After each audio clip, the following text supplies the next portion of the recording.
أعوذ بالله من الشيطان الرجيم. بسم الله الرحمن الرحيم. سيقول السفهاء من الناس ما ولاهم عن قبلتهم التي كانوا عليها. قل لله المشرق والمغرب يهدي من يشاء إلى صراط مستقيم. وكذلك جعلناكم أمة وسطا لتكونوا شهداء على الناس ويكون الرسول عليكم شهيدا. وما جعلنا القبلة التي كنت عليها إلا لنعلم من يتبع الرسول ممن ينقلب على عقبيه. وإن كانت لكبيرة إلا على الذين هدى الله. وما كان الله ليضيع إيمانكم إن الله بالناس لرؤوف رحيم. قد نرى تقلب وجهك في السماء فلنولينك قبلة ترضاها فول وجهك شطر المسجد الحرام وحيث ما كنتم فولوا وجوهكم شطره. وإن الذين أوتوا الكتاب ليعلمون أنه الحق من ربهم وما الله بغافل عما يعملون. ولئن أتيت الذين أوتوا الكتاب بكل آية ما تبعوا قبلتك وما أنت بتابع قبلتهم وما بعضهم بتابع قبلة بعض. ولئن اتبعت أهواءهم من بعد ما جاءك من العلم إنك إذا لمن الظالمين. الذين آتيناهم الكتاب يعرفونه كما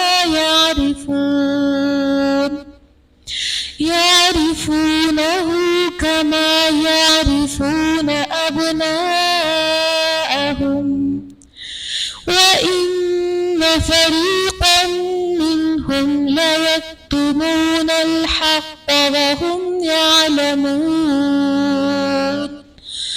الحق من ربك فلا تكونن من الممترين. نحمده ونصلي على رسوله الكريم اما بعد فاعوذ بالله السميع العليم من الشيطان الرجيم. بسم الله الرحمن الرحيم. رب اشرح لي صدري ويسر لي امري واحلل عقدة من لساني يفقهوا قولي. رب زدني علما رب زدني علما رب زدني علما. اللهم انفعني بما علمتني وعلمني بما ينفعني وزدني علما. الحمد لله على كل حال وأعوذ باللہ من حال اہل النار. آمین ثم آمین. سورہ بقرہ پارہ نمبر 2 آیت نمبر 142. فَيَقُولُ السُّفَهَاءُ مِنَ النَّاسِ مَا وَلَّاهُمْ عَنْ قِبْلَتِهِمُ الَّتِي كَانُوا عَلَيْهَا۔ عنقریب لوگوں میں سے بے وقوف کہیں گے کس چیز نے انہیں ان کے اس قبلے سے پھیر دیا جس پر وہ پہلے تھے۔ قُلْ لِلَّهِ الْمَشْرِقُ وَالْمَغْرِبُ، اے نبی کریم صلی اللہ علیہ وسلم، وہ جب تم سے بہت سے اس طرح کے سوالات کریں تو آپ ان سے کہہ دیجئے کہ اللہ ہی کے لیے ہے مشرق بھی اور مغرب بھی۔ یہدی من یشاء الی صراط مستقیم، وہ جسے چاہتا ہے سیدھے راستے کی طرف ہدایت دیتا ہے۔ آپ صلی اللہ علیہ وسلم مکہ میں بھی نماز پڑھتے رہے۔ جب مدینہ میں گئے تو آپ صلی اللہ علیہ وسلم مدینہ میں جانے کے 16 یا 17 ماہ تک بیت المقدس کی طرف منہ کر کے نماز پڑھتے رہے تھے۔ بیت المقدس کچھ لوگ کہتے ہیں کہ ہمارا پہلا قبلہ تھا۔ اس بیس پہ تو ہم کہہ سکتے ہیں کہ نبی کریم صلی اللہ علیہ وسلم نے پہلے نماز بیت المقدس میں پڑھی تھی، لیکن آپ صلی اللہ علیہ وسلم سے پہلے جو انبیاء گزرے ہیں ان انبیاء میں حضرت ابراہیم علیہ السلام کا قبلہ بیت اللہ ہی تھا، یعنی اس سے ہم یہ کہہ سکتے ہیں کہ پہلے انبیاء کا جو قبلہ تھا وہ بیت اللہ ہی تھا۔ لیکن بعد میں اللہ کے حکم سے تورات اور موسیٰ عیسیٰ ان کے اوپر بیت المقدس بنا دیا گیا، تو آپ صلی اللہ علیہ وسلم جب آئے تو انہوں نے بھی بیت المقدس کی طرف منہ کر کے نماز پڑھائی، لیکن وہ بار بار اپنا چہرہ اللہ آسمان کی طرف اٹھاتے تھے، اللہ کی طرف دیکھتے تھے۔ مقصد یہ تھا کہ اللہ تبارک و تعالیٰ میرے دل کی خواہش کو پورا کرے، میرا دل چاہتا ہے کہ بیت اللہ کی طرف منہ کر کے نماز پڑھی جائے۔ تو آپ صلی اللہ علیہ وسلم کا بار بار اللہ کی طرف چہرے کو اٹھانا اللہ تبارک و تعالیٰ دیکھ رہے تھے، تو اللہ تبارک و تعالیٰ نے آپ صلی اللہ علیہ وسلم کو مدینہ ہجرت کرنے کے بعد 16 یا 17 مہینے کے بعد بیت اللہ کی طرف نماز پڑھنے کا حکم دیا۔ تو اللہ تعالیٰ نے یہ بھی کہہ دیا کہ عنقریب بے وقوف لوگ کہیں گے، کیونکہ جو اللہ کی بات کو مانتا ہے، جو اللہ کو سمجھتا ہے، اللہ کو اپنا معبود سمجھتا ہے، وہ یہ سمجھتا ہے کہ اللہ تبارک و تعالیٰ جو بھی حکم نازل کرتا ہے اس میں ہمارے لیے خیر ہی ہے۔ جو اس بات کو نہیں سمجھتا وہ اپنے لیے اس حکم کو خیر سمجھنے کی بجائے وہ بے وقوف بن جاتا ہے اور اس کو اپنے لیے سمجھتا ہے کہ اس سے اللہ تعالیٰ کا کیا مقصد تھا، ان احکامات کو نازل کرنے کا اللہ کا مقصد کیا تھا۔ جیسے کہ ہم پیچھے پڑھ چکے ہیں کہ اللہ تبارک و تعالیٰ نے آیت نازل کی ان اللہ لا یستحی ان یضرب مثلا ما بعوضۃ فما فوقها، اللہ نے مچھر کی مثال بیان کی تو اس وقت بھی انہوں نے کہا کہ اللہ نے مچھر کی مثال کیوں بیان کی؟ اس وقت بھی ان لوگوں کا یہی تھا کہ اللہ کا مقصد کیا ہے، تو اللہ کا مقصد اس وقت بھی یہی تھا کہ اللہ تعالیٰ کہتے ہیں میں چھوٹی سے چھوٹی حقیر سے کی چیز کا بھی ذکر کر کے صرف یہ دیکھنا چاہتا ہوں کہ کس کا ایمان رب پر قوی ہے، مضبوط ہے۔ تو ابھی اللہ تعالیٰ نے جب قبلے کو چینج کرنا کا حکم دیا تو ساتھ میں یہ بھی کہہ دیا کہ نبی کریم صلی اللہ علیہ وسلم کہ یہود، مشرکین اور منافقین یہ تینوں عنقریب تم سے سوال کریں گے، اعتراضات کریں گے کہ پہلے جو قبلہ تھا بیت المقدس وہ چینج کیوں ہوا، کیونکہ وہ خود یہ چاہتے تھے کہ بیت المقدس ہی قبلہ رہے، ان کی یہ خواہش نہیں تھی کہ بیت اللہ بنے، کیونکہ وہ خود ساری زندگی اسی کی طرف منہ کر کے نماز پڑھتے تھے۔ سب سے پہلی بات تو یہ ہے کہ وہ یہ بھی کفر و عناد تھا، حسد تھا اس بات کے پر بھی نبی ہم میں سے کیوں نہیں آئے۔ پھر اس کے بعد اب جب قبلہ بھی ان سے چینج ہو جائے گا تو ان کو اور بھی حسد آ سکتا تھا کہ کس بات کے پر کہ اب ہمارا والا قبلہ بھی چینج ہو گیا۔ تو اللہ کے نبی صلی اللہ علیہ وسلم کو اللہ تبارک و تعالیٰ کہہ رہے ہیں کہ عنقریب یہ بے وقوف لوگ، یعنی بے وقوف اللہ کن کو کہہ رہا ہے؟ دین پر عمل نہ کرنے والے کو اللہ بے وقوف کہہ رہا ہے۔ جو دین کو سمجھتے نہیں ہیں اللہ ان کو بے وقوف کہہ رہا ہے۔ جو دین کو سمجھتا ہے وہ یہ نہیں دیکھتا کہ بات کیا ہے، وہ یہ دیکھتا ہے کہ بات کرنے والا کون ہے۔ ہمیشہ ہمیں یہ دیکھنا چاہیے کہ بات کرنے والی ذات اللہ تبارک و تعالیٰ کی۔ شیطان بھی تو بے وقوف بن گیا، اس نے بھی یہ نہیں دیکھا تھا کہ بات کس نے کی، اس نے یہی کہا کہ میں کیسے سجدہ کر سکتا تھا، تو اللہ نے کہا تم نے کیوں نہ دیکھا کہ تمہیں حکم کس نے دیا تھا۔ تو یہاں بھی اللہ تبارک و تعالیٰ یہی کہہ رہے ہیں کہ جو دین کو سمجھتے نہیں ہیں وہ یہ نہیں دیکھتے کہ بات کرنے والا کون ہے، اس کو اہمیت کتنی دینی چاہیے، وہ بات کو اہمیت دیتے ہیں کہ یہ بات تو ہمارے نزدیک کوئی اہمیت کے قابل ہی نہیں ہے، تو اس کو ہم کیسے مان لیں۔ تو عنقریب یہ لوگ یہی کہیں گے، اعتراضات کریں گے کہ اگر وہ پہلا قبلہ درست تھا تو اسے بدلنے کی ضرورت کیا تھی، یعنی وہ بھی تو اللہ نے ہی نازل کیا تھا، وہ بھی تو اللہ نے ہی کہا تھا کہ اس طرف منہ کر کے نماز پڑھی جائے۔ در حقیقت پہلی قوموں میں 5 نمازیں نہیں تھی، لیکن نماز پڑھی جاتی تھی، نفل پڑھے جاتے تھے، کس انداز میں پڑھے جاتے تھے وہ کوئی اور ہی طریقہ تھا، لیکن پڑھے ضرور جاتے تھے، نماز ضرور پڑھی جاتی تھی۔ آپ صلی اللہ علیہ وسلم بھی تو غار حرا میں جا کر عبادت کرتے تھے، نفل پڑھتے تھے، تو یہ نہیں تھا کہ 5 نمازیں فرض تھی۔ 5 نمازیں فرض معراج کے موقع پر نبی کریم صلی اللہ علیہ وسلم کو تحفہ کی صورت میں دیا گیا۔ تو آپ یہ دیکھ لیں کہ جب بھی نماز پڑھیں تو یہ سمجھ کے پڑھیں کہ اللہ نے اپنے نبی کو بہت ہی پیارا تحفہ، ظاہری بات ہے پیارا تحفہ اللہ کی نظر میں جو تھا اللہ نے وہی دینا تھا۔ اللہ نے اتنا پیارا تحفہ نبی کو دیا اور نبی نے آ کر ہمیں بتایا کہ یہ مجھے اللہ نے تحفہ دیا، تو پھر ہمیں نماز پڑھنا مشکل نہیں لگے گا، بلکہ اس سے خوشی سے پڑھیں گے اور خشوع خضوع سے پڑھیں گے کہ یہ اللہ کا اتنا پیارا تحفہ ہے کہ اللہ نے خود اسے نبی کو بلا کر تب ہی اللہ تعالیٰ نے اسے عطا کیا۔ تو اگر یہ بات یہ کریں گے کہ قبلہ بدلنے کی کیا ضرورت تھی، اگرچہ پہلے والا درست تھا، اور اگر یہ درست ہے قبلہ تو اتنی دیر سے اللہ نے حکم کیوں نازل کیا؟ یعنی دونوں اعتراضات کر سکتے ہیں، پہلے والا اعتراض بھی کر سکتے ہیں کہ اگر وہ قبلہ درست تھا تو بدلنے کی کیا ضرورت تھی؟ جیسے ہمارے ہاں کچھ لوگ کہتے ہیں پہلے والا بھی تو پیارا تھا، اب اسے کیوں بدلا ہے؟ وہ کہتے ہیں بس اس سے دل اکتا گیا تھا اس لیے نیا سیٹ لے لیا۔ ہوتا ہے نا، زیور بناتے ہیں تو بنا کے کچھ عرصہ پہننے کے بعد اس کا دل جب اچاٹ جاتا ہے تو وہ بنا لیتی ہے دوسرا۔ لیکن کچھ لوگوں کو یہ ہوتا ہے کہ وہ پہلے والا بھی تو پیارا تھا، اب جو چینج کر رہا ہے اس کو پتا ہے کہ مقصد کیا ہے۔ اللہ تبارک و تعالیٰ چینج کر رہا ہے تو اللہ تبارک و تعالیٰ کا چینج کرنے کا مقصد کیا تھا؟ ایمان کا لیول کو چیک کرنا۔ تو اللہ تبارک و تعالیٰ نے کہا کہ جب یہ باتیں یہ اعتراضات کریں گے کہ اتنی دیر سے قبلہ کیوں چینج ہوا، یا پہلے والا صحیح تھا تو چینج کیا ہی کیوں تھا، تو اس طرح کی باتوں کے اوپر اے نبی کریم صلی اللہ علیہ وسلم آپ یہ جواب دیجئے گا کہ مشرق کا قبلہ ہو یا مغرب، دونوں کس کے ہیں؟ اللہ تبارک و تعالیٰ کے۔ وہ بھی اللہ کا ہے، وہ بھی اللہ کا ہے، بس اللہ تو یہ دیکھنا چاہتا ہے کہ تم میں سے کون ہے جو اللہ کی بات کی پیروی کرتا ہے، اطاعت کرتا ہے۔ تو حیثیت اس بات کی نہیں ہے کہ مشرق قبلہ زیادہ بہتر ہے یا مغرب قبلہ زیادہ بہتر ہے، حیثیت کس چیز کی ہے کہ اللہ نے جو حکم نازل کیا اس کے اوپر عمل کرنا ہے، پہلے والا مؤخر کر دیا گیا، منسوخ کر دیا گیا۔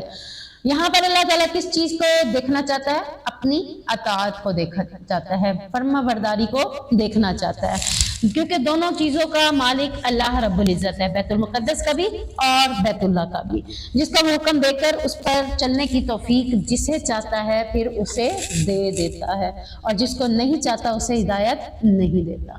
یعنی حکم دینے کے بعد اللہ ہدایت بھی اسی کو دیتا ہے جس کو چاہتا ہے۔ اب کس کو چاہتا ہے؟ کیونکہ اب 4 بچے ہیں ماں کے، تو چاروں بچوں میں سے چاروں بچوں کو کام نہیں بتا رہی، ایک کو بتا رہی ہے، تو باقی بچے یہ کہہ سکتے ہیں ماما مجھے بتا دیتے میں بھی یہ کام کر دیتا۔ تو ماں نے کیا کہنا ہے؟ مجھے پتا ہے کہ کون اس کام کے قابل ہے۔ تو اللہ تبارک و تعالیٰ بھی یہی کہہ رہا ہے کہ میں دیکھتا ہوں جو قابل ہوتا ہے اسی کو ہدایت دے دیتا ہوں، اور ہدایت لینے والا جو ہوگا اسی کو ہی ملے گی۔ جو ہدایت مانگ رہا ہے، اللہم اہدنی کہہ رہا ہے، اللہ ہدایت دے دے، اللہ سیدھے راستے پر چلا دے، تو اللہ نے اسی کو ہی ہدایت دینی ہے۔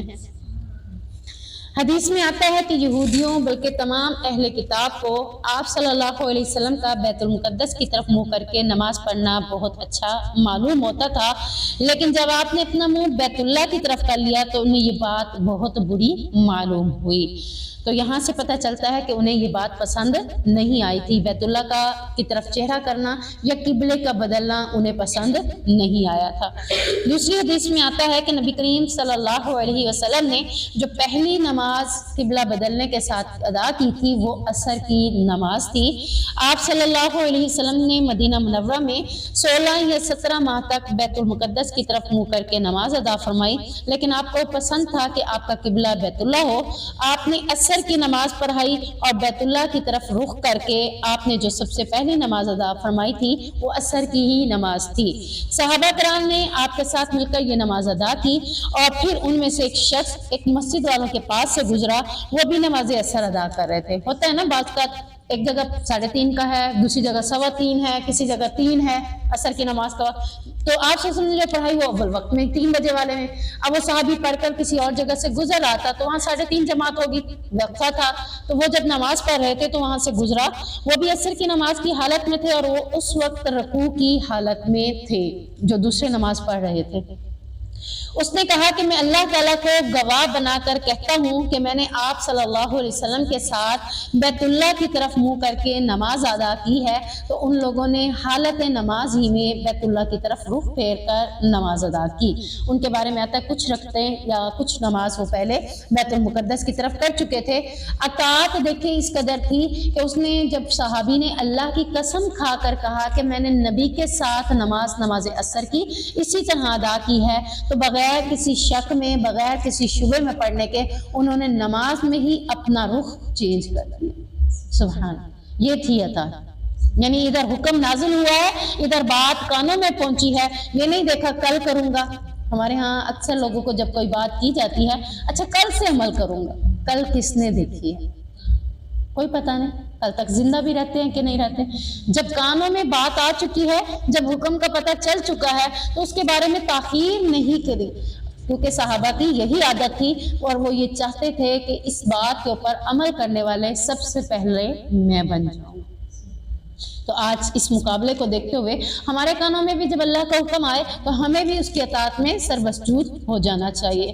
تو انہوں نے اسی وقت نماز میں ہی رخ پھیر لیا۔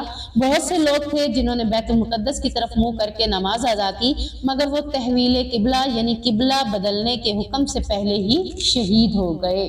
یعنی آپ صلی اللہ علیہ وسلم نے جو جنگ بدر کی تھی، جنگ بدر کے اندر بہت سے مسلمان جو شہید ہوئے تھے، ان کے بارے میں آتا ہے کہ انہوں نے بیت اللہ کی طرف منہ کر کے نماز پڑھی ہی نہیں تھی۔ ان کے بارے میں ہم نہیں جانتے تھے کہ ان کے بارے میں کیا کہیں، تو اللہ تعالیٰ نے ان کے بارے میں مزید آیات آگے نازل کر دی کہ ان کے بارے میں بھی تم ایسا نہ کہو۔ یعنی بات یہ نہیں ہے کہ اب جب اللہ نے جو حکم دیا ہے، جو فوت ہو چکے ہیں تو ان کو وہ اجر نہیں ملے گا جو پہلے والے پہ عمل تھے۔ ان کے دور میں جو حکم تھا اس پہ عمل کر گئے، انہیں اجر مل جائے گا۔ ہمارے دور میں جو ہمارے لیے حکم ہے ہم اس پہ عمل کریں گے تو ہمارے لیے اس پہ اجر ہے، نہ کہ اپنے باپ دادا کے دین پر چلنا ہمارے لیے اجر کا باعث ہے۔ ہم یہ نہیں کہہ سکتے کہ ہمارے باپ دادا مر گئے تھے تو انہوں نے تو بیت المقدس کی طرف ہی منہ کر کے نماز پڑھی تھی، اب ہم بیت اللہ کی طرف کیوں کر کے پڑھیں؟ ہمارے پاس حکم بیت اللہ کا آ گیا تو ہم نے بیت اللہ کی طرف ہی رخ کر کے نماز پڑھنی ہے۔ سیدہ عائشہ رضی اللہ تعالیٰ عنہ سے روایت ہے کہ آپ صلی اللہ علیہ وسلم نے یہود کے متعلق فرمایا، ان کو ہمارے بارے میں کسی اور چیز کی وجہ سے اس قدر حسد نہیں ہے جس قدر جمعے کے دن کی وجہ سے حسد کرتے تھے۔ 3 چیزیں ہیں جن سے وہ حسد کرتے تھے۔ نمبر 1، جمعے کے دن سے، کیونکہ انہیں ہفتے کا دن ملا تھا لیکن انہوں نے ہفتے کے دن بھی تعظیم نہیں کی۔ مچھلیاں شکار نہیں کرنی تھی، مچھلیاں پکڑنی نہیں تھی، لیکن انہوں نے بات کو نہ مانا۔ اللہ تعالیٰ نے مسلمانوں کے لیے جمعہ اہمیت کے قابل بنا لیا تو وہ جمعے کے دن کے حوالے سے حسد کرتے ہیں۔ اللہ تعالیٰ نے ہمیں اس کی ہدایت فرمائی اور یہ اس سے محروم رہے، یعنی اللہ نے ہمیں جمعے کی ان کی فضیلت بتائی ہے، ہم اس پر قائم رہے لیکن وہ اس سے محروم رہے۔ آج کے مسلمانوں کو دیکھا جائے تو آج کے مسلمان بھی محروم ہیں، کیونکہ قرآن پاک میں سورۃ جمعہ کے اندر آیات جو ہیں وہ اس طریقے سے ہیں کہ تم جمعہ سے پہلے جمعہ کی تیاری کرو اور مسجد میں سب سے پہلے پہنچنے کی کوشش کرو، جتنی رکعتیں پڑھ سکتے ہو پڑھو، پھر امام کے ساتھ بیٹھ کر خطبہ سنو، پھر نماز پڑھو اور پھر تم واپس آؤ اور اپنے لیے اپنی تجارت کے سامان یعنی مراکز کھول لو، کاروبار زندگی شروع کر دو۔ ہمارے ہاں آپ دیکھ لیں بہت سے مسلمان کیا کر رہے ہیں، جمعہ کے دن صبح کو شاپ کھول لیتے ہیں، دکانیں کھول لیتے ہیں اور جمعہ بھی افراتفری میں ہی پڑھتے ہیں۔ 1 رکعت نکل گئی، کبھی 2 رکعتیں نکل گئی، کبھی تشہد میں آ کر بیٹھے، کبھی 2 رکعتیں پا لی، تو ان کی نظر میں کیا ہے کہ ہم نے جمعہ پڑھا ہے، جبکہ نہ انہوں نے کوئی اہتمام کیا اس کے لیے، نہ انہوں نے خطبہ سنا، نہ ہی امام کے خطبہ دینے سے پہلے پہنچنے کی کوشش کی۔ تو یہ بھی ایک قسم کا تعظیم نہیں کر رہے جمعے کی، وہ بھی جیسے محروم ہو گئے، ہمارے بھی بہت سے مسلمان محروم ہو گئے۔ کئی تو ایسے ہیں جو جمعہ تک بھی نہیں پڑھتے۔ تو یہاں صحابہ کے بارے میں بتایا جا رہا ہے کہ صحابہ اس بات کے اوپر عمل کر چکے تھے، ہدایت پا چکے تھے، لیکن وہ اس سے محروم رہے۔ اور قبلے کی وجہ سے انہیں حسد تھا کہ اللہ تعالیٰ نے ہمیں اس کی ہدایت فرمائی اور یہ لوگ اس سے بھی محروم رہے، یعنی انہوں نے بیت المقدس کو ہی اپنا قبلہ جانا، بیت اللہ کو اپنا قبلہ ماننے سے انکار کر دیا۔ اور تیسری چیز، ہم جو امام کے پیچھے آمین کہتے ہیں یہ اس کی وجہ سے بھی ہم سے حسد کرتے ہیں، کیونکہ جس کی آمین فرشتوں کی آمین سے مل گئی اس کے گناہ معاف ہو جاتے ہیں۔ تو حکم بھی یہی ہے کہ اونچی آواز میں آمین کہا جائے تاکہ تمہاری آمین فرشتوں کی آمین سے مل جائے۔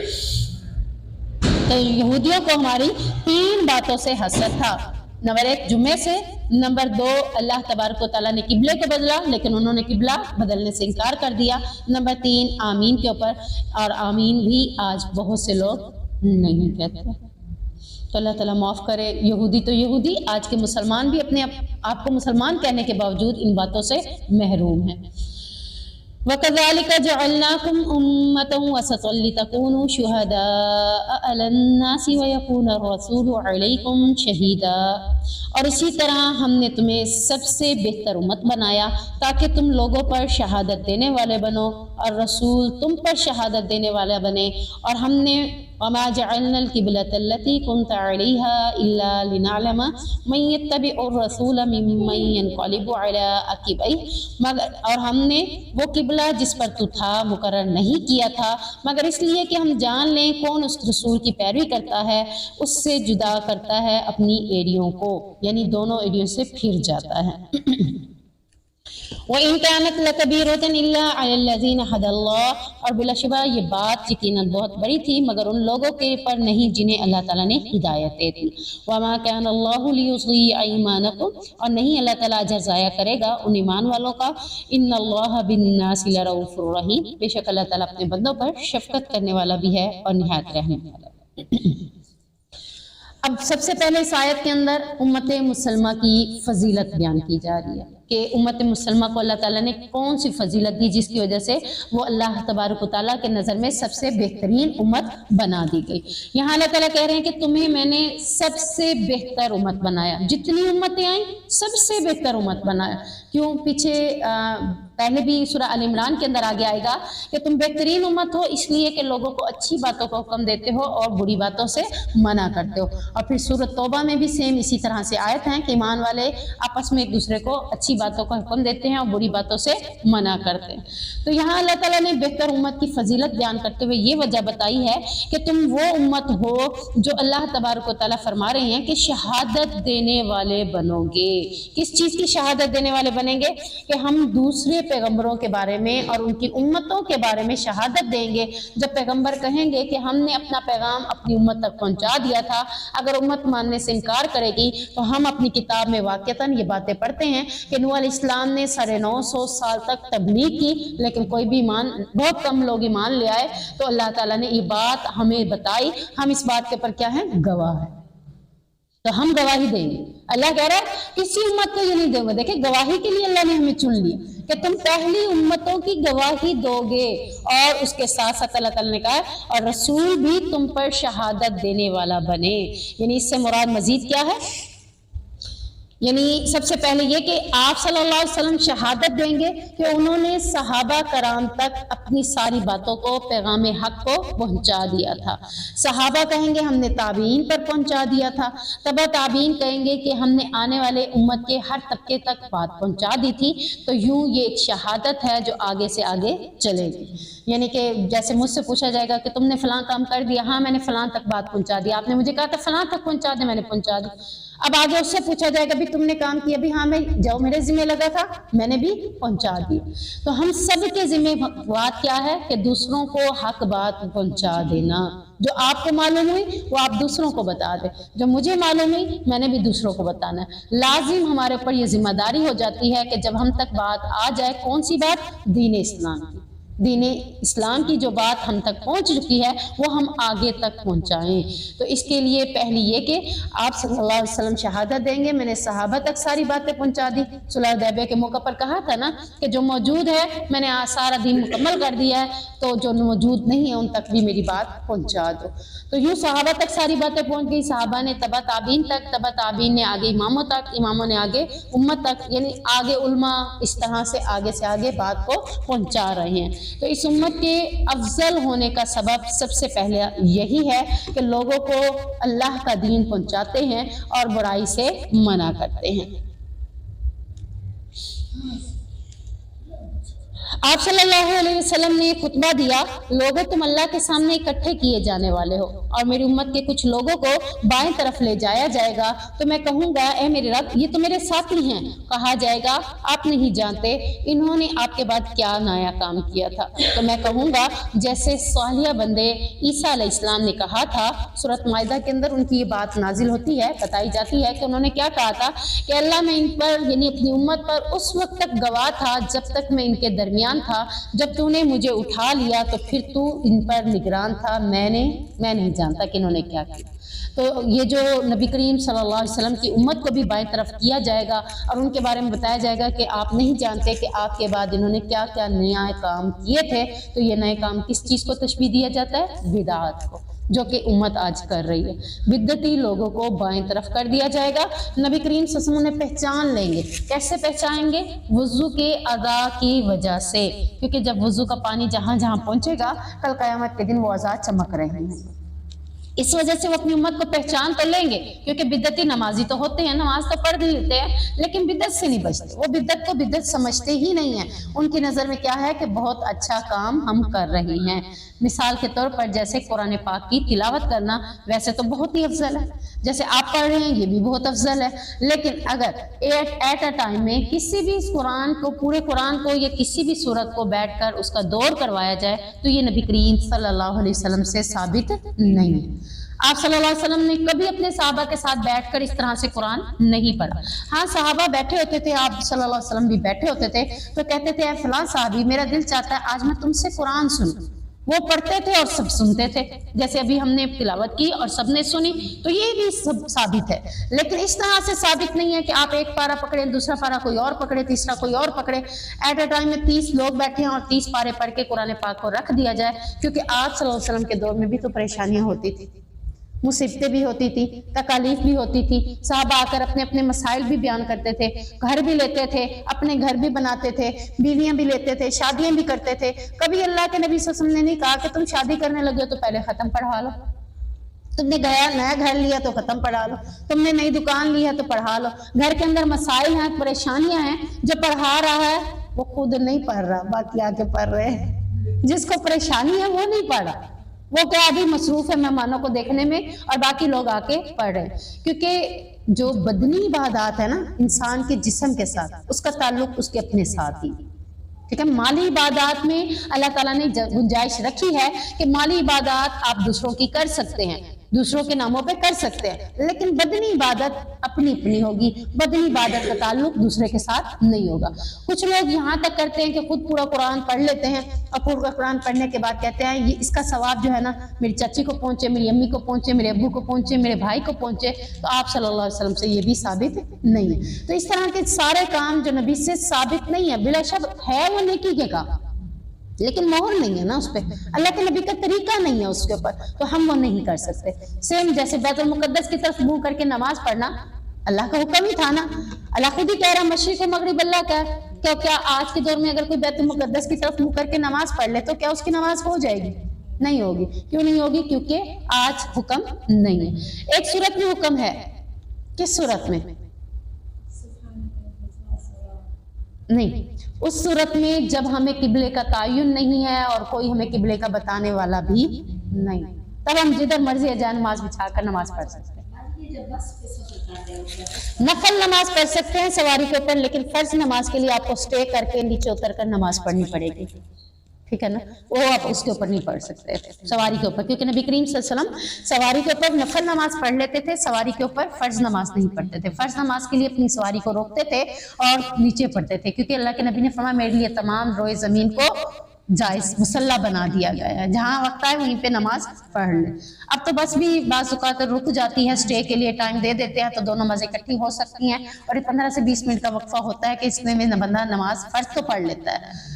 تو بہرحال نماز فرض کے لیے ہمیں جگہ روکنی پڑے گی، اور اگر اپنی سواری پہ ہیں تو تب نفل کے لیے بھی روک کر نفل پڑھ لیں۔ تو جگہ جگہ سٹیڈیس بنے ہوتے ہیں، مساجد بنی ہوتی ہے، اب تو قبلے کا بھی مسئلہ نہیں ہے۔ اس دور میں قبلے کا مسئلہ ہوتا تھا، اب تو موبائل کے اوپر بھی قبلے کا تعین ہو جاتا ہے، مسجدوں میں بھی جائے نمازیں بچھی ہوتی ہے تو اس پہ بھی تعین ہو جاتا ہے، لوگ بھی موجود ہوتے ہیں۔ پہلے دور میں جو سفر کیا کرتے تھے وہ جنگلوں میں بیابانوں میں سفر کرتے، لوگ بہت مشکل سے کوئی نظر آتے، اور جس کو جہاں وقت آتا وہ نماز پڑھتا، تو قبلے کا تعین بھی بعض اوقات نہیں ہو سکتا تھا، تو وہ جدھر جائے نماز بچھا لے تو نماز پڑھ لے تو اس کی نماز ہو جائے گی، اس کے لیے مسئلہ نہیں۔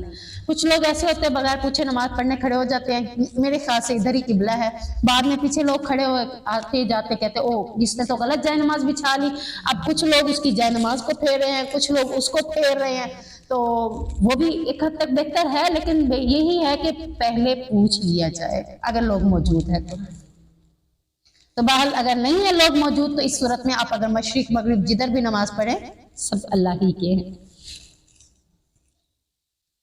تو یہاں پر ہم بات پڑھ رہے تھے بدعات کی، تو حضرت محمد صلی اللہ علیہ وسلم بھی اس بات کے ساتھ اپنے آپ کو بڑی عزیمہ کر لیں گے کہ جب تک میں ان میں موجود تھا میں ان کے اوپر نگران تھا، اور جب میں ان میں موجود نہیں تھا تو ہی ان پر نگران ہے، مجھے نہیں معلوم کہ میرے بعد انہوں نے کیا کیا۔ اب دوسری شہادت دیکھتے ہیں کہ دوسری شہادت وہ کون سی شہادت ہے جو امت مسلمہ اللہ تعالیٰ کی کتاب کی خبر دینے کی بنا پر پہلی امتوں پر دے گی، جو میں نے آپ کو پہلے بتائی ہے۔ پہلی امتوں پر کیا دے گی کہ ہاں ان کے انبیاء نے ان کو اللہ کے احکام پہنچا دیے تھے، لیکن انہوں نے خود ان پر عمل نہیں کیا تھا، تو اس بات کے اوپر ہم بھی ان کے گواہ بن جائیں گے۔ اور تیسری شہادت کے بارے میں آتا ہے کہ دنیا ہی میں مسلمانوں کے حق میں نیک یا بد ہونے کی شہادت دے دی جاتی ہے، جیسا کہ ایک حدیث کے اندر تھا بھی صحیح کہ آپ صلی اللہ علیہ وسلم نے ہاں جی یہاں پہ ہے، سیدنا انس بن مالک بیان کرتے ہیں کہ صحابہ کرام ایک جنازے کے پاس سے گزرے تو اس کی اچھائی بیان فرمائی کہ یہ بہت اچھا شخص تھا جو جانے والا ہے، نبی کریم صلی اللہ علیہ وسلم نے فرمایا واجب ہو گئی۔ پھر ایک دوسرے جنازے کے پاس سے گزرے تو اس کی برائی بیان کی تو آپ صلی اللہ علیہ وسلم نے فرمایا واجب ہو گئی۔ سیدنا عمر بن خطاب نے پوچھا کیا واجب ہو گئی، یعنی دونوں کے بارے میں ہم نے بات مختلف کی ہے لیکن آپ کا جواب ایک ہی تھا، واجب ہو گئی۔ تو آپ صلی اللہ علیہ وسلم نے فرمایا تم نے جس شخص کی اچھائی بیان کی اس کے لیے جنت واجب ہو گئی، اور جس کی تم نے برائی بیان کی اس کے لیے جہنم واجب ہو گئی، یعنی تم زمین میں بھی اللہ تعالیٰ کے گواہ ہو۔ اب اس لیے کہا جاتا ہے کہ مرنے والا جب مرتا ہے تو مرنے سے پہلے وہ اس طرح سے رہے دنیا میں کہ لوگ اس کے مرنے کے بعد اس کی اچھائیاں بیان کریں، کیونکہ اگر اس کی اچھائیاں بیان ہوئی تو انشاءاللہ وہ جنتی ہے، ہماری گواہی بھی لی جاتی ہے۔ بیٹھے ہوئے لوگ جتنے بیٹھے ہوئے ہیں وہ گواہی دے رہے ہیں کہ یہ اچھا ہے تو انشاءاللہ جنتی ہے، اگر وہ کہہ رہے ہیں یہ اچھا نہیں ہے تو پھر وہ جہنمی ہے۔ تو تین شہادتیں امت دے گی، ایک قیامت کے دن دے گی، اور ایک دنیا میں ہی مسلمانوں کے بارے میں دے دے گی، اور ایک جو سب سے پہلے ہم نے کی ہے وہ بھی قیامت کے دن ہی دیں گے کہ صحابہ نے کہیں گے ہم نے اگلے لوگوں تک، اگلے لوگ کہیں گے ہم نے اگلے لوگوں تک، ہم نے پیغام حق کو آگے سے آگے پہنچا دیا تھا۔ صرف ایک ہے شہادت جو ہم دنیا میں لوگوں کے حق میں دیتے ہیں، کسی کے حق میں اچھی اور کسی کے حق میں بری، تو وہ اس کے لیے واجب ہو جاتی ہے جنت یا جہنم کی صورت میں۔